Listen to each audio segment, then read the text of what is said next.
Everyone tells you being single is a phase, a gap to fill, a problem to fix. But what if the psychology is pointing in the opposite direction entirely? What if choosing a relationship, not singlehood, is sometimes the decision that needs more examining? Stay with me, because what I'm about to walk you through might reframe everything you thought you knew about love, connection, and why people really commit. Welcome to SentimentsHub, where we look at human behavior without the sugarcoating. Some people enter relationships to escape themselves, not to share themselves.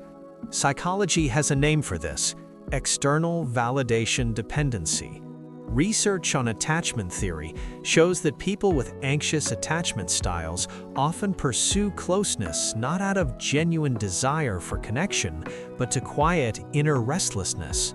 When you haven't built a stable internal world, another person can feel like the answer. But here's what the data actually shows: that pattern doesn't create intimacy, it creates dependency dressed up as love. Point number 2. Low standards aren't humility, they're a fear response in disguise. The same psychology that praises high standards in single people reveals something uncomfortable about the opposite. When someone consistently settles, choosing partners who don't match their values again and again, it's rarely about being easygoing. Studies on self-worth and relationship choices show this is often the brain avoiding the vulnerability of asking for what it actually needs. Settling feels safer than risking rejection. Point number 3. Rushing into connection after pain isn't healing, it's distraction. When the brain experiences betrayal or emotional loss, it doesn't automatically reset. Neuroscience shows that unprocessed grief and trauma can push people toward rapid reattachment, a rebound behavior the brain uses to mask pain rather than resolve it. The mind craves a new signal to override the old one, but that new relationship doesn't erase the pattern, it inherits it. Point number 4. When a relationship becomes your entire identity, you stop growing. Self-determination theory, the same framework that explains fulfillment in independent people, applies here too. When someone makes their relationship the center of all emotional meaning, their sense of autonomy and personal competence quietly erodes.